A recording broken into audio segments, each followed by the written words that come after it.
యాషువా messy గారి దివ్యనామంలో ఈ కార్యక్రమాన్ని వీక్షిస్తున్న మీ అందరికీ నా ప్రేమపూర్వకమైన శుభాకాంక్షలు తెలియపరుస్తూ తండ్రి యొక్క సన్నిధిలో ఒక పాట విందాం. తండ్రికే మహిమ కలుగును గాక. హల్లెలూయా.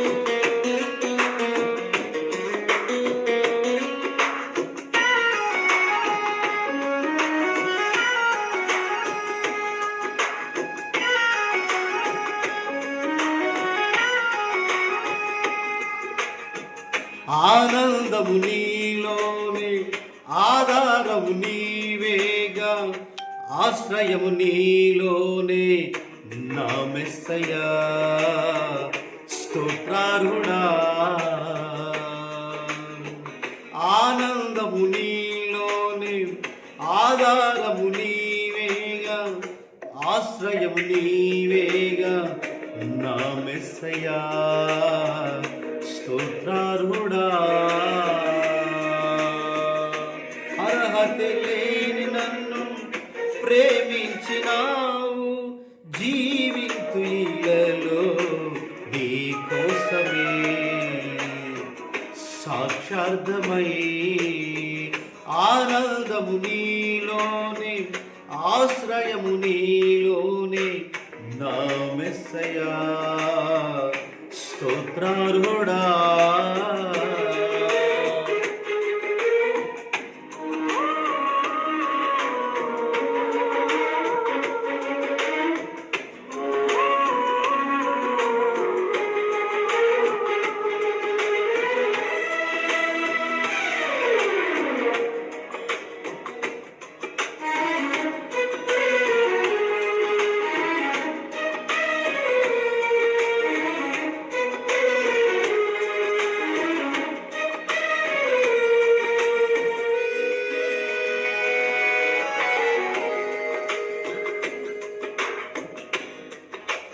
పదే పదే నిన్నే చేరగా, ప్రతిక్షణం నీవే దేశగా, పదే పదే నిన్నే చేరగా, ప్రతిక్షణం నీవే ధ్యాసగా.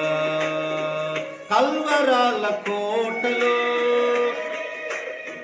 కన్నీటి బాటలో, కల్వరాల కోటలో, కన్నీటి బాటలో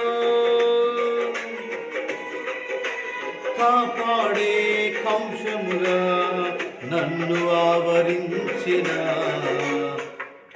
దివ్య క్షేత్రమా, స్తోత్ర గీతమా.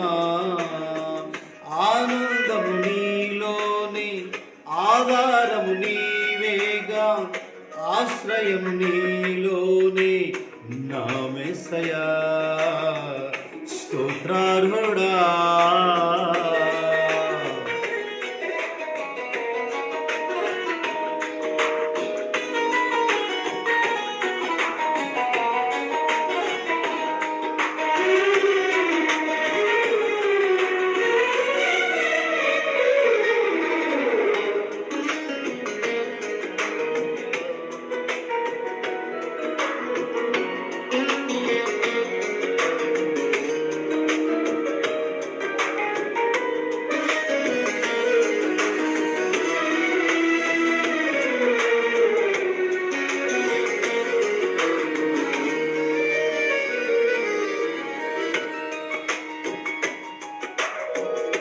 నిరంతరం నీవే ఎలుగని, నిత్యమైన స్వాస్థ్యం నీదని.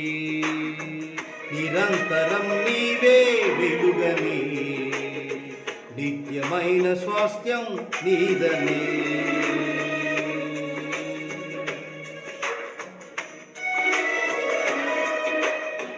నీ సన్నిధి వీడక సన్నుతించి పాడనా, నీ సన్నిధి వీడక సన్నుతించి పాడనా, నీ కొరకే ధ్వజమెత్తి నిన్ను ప్రకటించనా.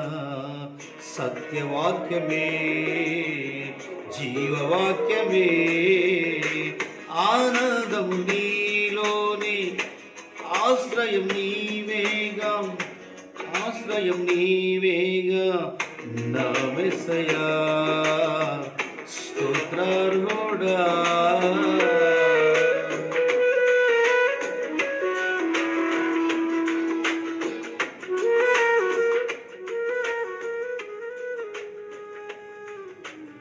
హల్లెలూయా. పరిశుద్ధ గ్రంథమైన బైబిల్లోని కొన్ని వాక్యాలు మనం విందాము. తండ్రికి మహిమ కలుగును గాక. అత్యున్నతుడు జీవాధిపతి అయిన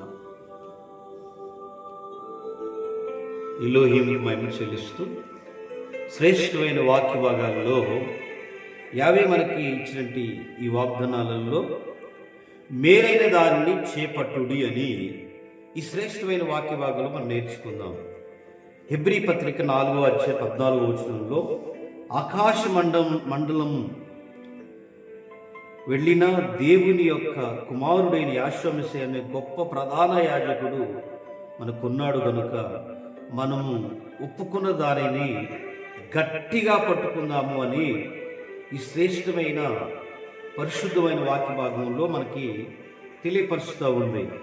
ఆకాశ మండలం గుంట వెళ్ళిన యావే కుమారుడైన యేసు అను గొప్ప ప్రధాన యాజకుడు మనకు ఉన్నాడు గనుక మనము ఒప్పుకున్న దాన్ని గట్టిగా పట్టుకుందాము అని ఈ హెబ్రీ పత్రిక రాసిన అపొస్తలుడైన పౌలు ఈ వాక్యాన్ని తెలియపరుస్తున్నాడు.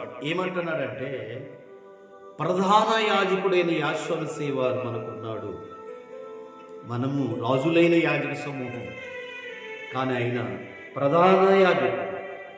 అలాగనే మనము రాజులము, కానీ ఆయన రారాజై ఉన్నాడు కనుక ప్రధాన కాపరిగా ఆయన ప్రత్యక్షమైనప్పుడు వాడబారిన మహిమ కిరీటం పొందాలని చెప్పేసి 1 పేతురు పత్రిక 5వ రాయబడింది. వాడబారిన మహిమ కిరీటం మనకి ఎవరికి ఇస్తాడో మనకిస్తాడట. ఈరోజు ఆయన చెప్పే మాట ఏంటంటే, మనము ఒప్పుకున్న దాన్ని గట్టిగా పట్టుకోవాలని పరిశుద్ధ గ్రంథమైన బైబిల్ తెలియపరుస్తూ ఉంది. అదే 3వ అధ్యాయం హెబ్రీ పత్రిక 6వ వచనంలో, అయితే యేసు మెస్సీయ కుమారుడై ఉండి ఆయన ఇంటి మీద నమ్మకంగా ఉన్నాడు గనుక ధైర్యమును నిరీక్షణ వలన ఉత్సాహమును తుదమట్టుకు స్థిరముగా మనం చేపట్టాలని మనమే ఆయన ఇల్లు అని రాయబడింది. ఆయనకి ఇల్లు ఎక్కడనంటే హృదయమే మనకి ఆయన ఇల్లు కనుక మనం గట్టిగా పట్టుకొని తండ్రి యొక్క సన్నిధిలో ఆయన యొక్క బిడ్డలుగా మనం అందరం కూడా ప్రధాన యాజకుడు ప్రత్యక్షమైనప్పుడు యేసు మెస్సీయ రానై ఉన్నాడు కాబట్టి ఈ హెబ్రీ పత్రిక 3వ అధ్యాయం మరి నిజంగా తుదమట్టుకు కూడా చేపట్టాలని రాయబడింది పిల్లలు. అలాగే నిజంగా హెబ్రీ పత్రిక 3వ అధ్యాయం 15వ వచనంలో విశ్వాసమును అంతం వరకు చేపట్టుడు అని ఈ వాగ్దానం కూడా తెలియపరుస్తూ ఉంది. హెబ్రీ పత్రిక 3వ అధ్యాయం 15వ వచనంలో కూడా ఒక శ్రేష్టమైన వాక్యాన్ని మనం విన్నాం కదా. మొదటి దాన్ని మనము ఒప్పుకున్న దానిని గట్టిగా పట్టుకోవాలి. రెండోది ధైర్యంగా తుదమట్టుకు మనం చేపట్టింది యేసు మెస్సీయ కుమారుడని ఒప్పుకొని ఆయన మీద నమ్మకం ఉంచాలని తెలియపరచబడింది. మూడోది విశ్వాసమందు తుదవరకు కూడా చేపట్టాలని రాయబడింది. అలాగే 4వది నిజంగా హెబ్రీ పత్రిక 6వ అధ్యాయం 18వ వచనంలో మనం ఎదుట ఉంచబడినట్టు నిరీక్షణను చేపట్టుకొని గట్టిగా పట్టుకోవాలి. నిరీక్షణ కోల్పోకూడదు. యేసు మెస్సీయ రాకడలో మనం గట్టిగా కూడా పట్టుకోవాలని ఈ 6వ అధ్యాయం 18వ వచనంలో ఈ మాట తెలియపరచబడుతూ ఉంది. అలాగే ప్రకటన గ్రంథం 2వ అధ్యాయం 13వ వచనంలో శ్రమల మధ్యలో యావే నామం గట్టిగా పట్టుకోవాలి. శ్రమ వచ్చినప్పుడు శ్రమకాలం రాబోతుంది కాబట్టి ఆయన నామం ఏంటో, ఆయన కుమారుడు నామం ఏంటో, అసలు ఆ పరిశుద్ధ నామాలు ఎక్కడున్నవి మనం గట్టిగా పట్టుకోవాలని ఈ వాగ్దానం తెలియపరుస్తూ ఉంది. 2వ తెస్సలోనికీ పత్రిక 2వ అధ్యాయం 15వ వచనంలో నాయకులు మాటలు గట్టిగా మనం విని నేర్చుకొని చేపట్టాలని రాయబడింది. అలాగే తిమోతి పత్రిక 2వ అధ్యాయం 1 తిమోతి పత్రిక 12వ వచనంలో నమ్మదగిన బోధను గట్టిగా మనం పట్టుకోవాలట. కనుక మనం దేన్ని విడిచిపెట్టాలి, దేన్ని పట్టుకోవాలి, దేన్ని మనం ఎమడించాలని బైబిల్ గ్రంథాల్లో మనం చూసినట్లయితే, ప్రియ సహోదరి సహోదరులారా, మనకి ఏదైతే మనకు తెలియపరిచాడో యాషా మెస్సీయ, ఆయన ఆకాశ మండలంలో యావే కుమారుడై ఉన్నాడు కాబట్టి ఆయన ఇచ్చిన రక్షణను, ఆయన ఇచ్చిన బాప్తీసాలను మనం గట్టిగా పట్టుకొని మనం ముందుకు సాగేవారుగా ఉండాలని చెప్పేసి వాగ్దానాలన్నీ కూడా మనకు తెలియపరచబడుతుంది. కాబట్టి అట్టి కృపలో మనం అందరం కూడా బలవంతుడైన యాషా మెస్సీయ, ఆయన పునరుద్ధానుడై తిరిగి లేచుడు కాబట్టి మనం కూడా రాబోయే దినాల్లో నిజంగా ఆ ఆకాశ మండలంలో ఆ కుమారుని ఎదుర్కొనుటకు ఆకాశ బోరతోని ఎప్పుడైతే ఆ శబ్దం వినబడుతో అక్షయులు మృతులుగా నిజంగా ఆయన ఏదైతే ఎముకలను జీవాన్ని పోసి పైకి లేపబడి మృతులను అక్షయులుగా లేపబడతాడు. కాబట్టి రానున్న కాలంలో మరి భవిష్యత్తులో మరి శ్రమలు రాబోతున్న శ్రమల యందు ఆయన నామాన్ని తెలుసుకొని ఒప్పుకొని పరిశుద్ధుడు జీవాధిపతి యావేని అనుసరించి నడిచిన ప్రతి కుటుంబాన్ని యావే దీవించుగాక.